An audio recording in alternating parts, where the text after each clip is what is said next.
Hello everyone. हम लोग अपकृत्य विधि पढ़ रहे हैं। अपकृत्य विधि में हमने कठोर दायित्व का सिद्धांत पढ़ लिया था। आज हम पूर्ण दायित्व का सिद्धांत पढ़ेंगे। पूर्ण दायित्व का सिद्धांत जो आया था, एब्सोल्यूट लायबिलिटी, वो आया था एमसी मेहता बनाम भारत संघ के केस में।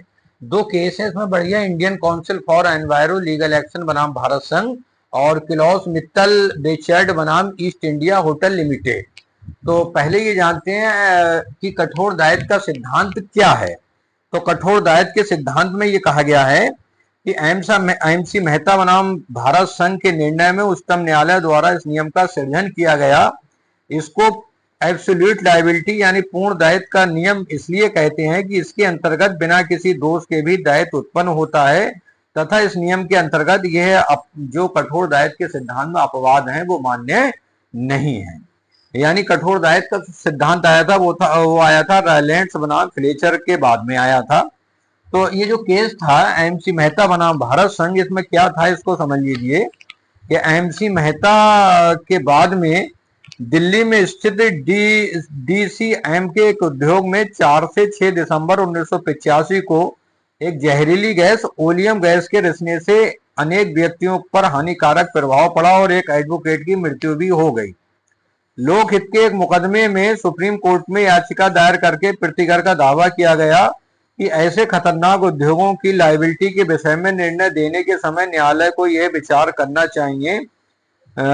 और ये बात भी थी कि इस देहली गैस रिसने की दुर्घटना से ठीक एक वर्ष पहले भारत में भोपाल में यूनियन कार्बाइड के उद्योग में भी जहरीली गैस रिसी थी, जिसमें लगभग 4000 व्यक्तियों की मृत्यु हो गई थी और लाखों लोग विभिन्न रोग से ग्रस्त हो गए थे। न्यायालय के विचार में ये बात भी थी कि ऐसी दुर्घटनाओं में गैस पीड़ितों को रायलैंड्स बनाम फ्लेचर में सृजन किए गए कठोर दायित्व के नियम के अंतर्गत पिलाया कोई राहत नहीं मिल सकती थी। उस नियम के कई अपवादों के कारण प्रतिवादी अपने दायित्व से बच सकता था, जैसे कि यदि गैस का रिसाव किसी अन्य व्यक्ति द्वारा तोड़फोड़ के अंतर्गत हुआ हो तो भाई तीसरे पक्ष का पक्षकार है ये बच ही सकता था। इन्हीं परिस्थितियों को ध्यान में रखते हुए सुप्रीम कोर्ट ने एक नया नियम एब्सोल्यूट लायबिलिटी का सृजन किया और रायलैंड्स बनाम फ्लेचर में इंग्लैंड में 1868 में दिए गए स्ट्रिक्टली लायबिलिटी यानी कठोर दायित्व के सिद्धांत को भारत में अमान्य घोषित कर दिया। इस नियम के अनुसार यदि कोई उद्योग किसी ऐसे खतरनाक अथवा स्वभाव से संकटपूर्ण व्यवसाय में रत है जिससे लोगों के स्वास्थ्य तथा सुरक्षा को भय की संभावना होती है तथा उनको ये पूर्ण एब्सोल्यूट तथा अनियोजन नॉन डेलीगेबल कर्तव्य है कि वह यह सुनिश्चित करें कि उस कार्य से किसी को किसी प्रकार की कोई क्षति घटित ना हो।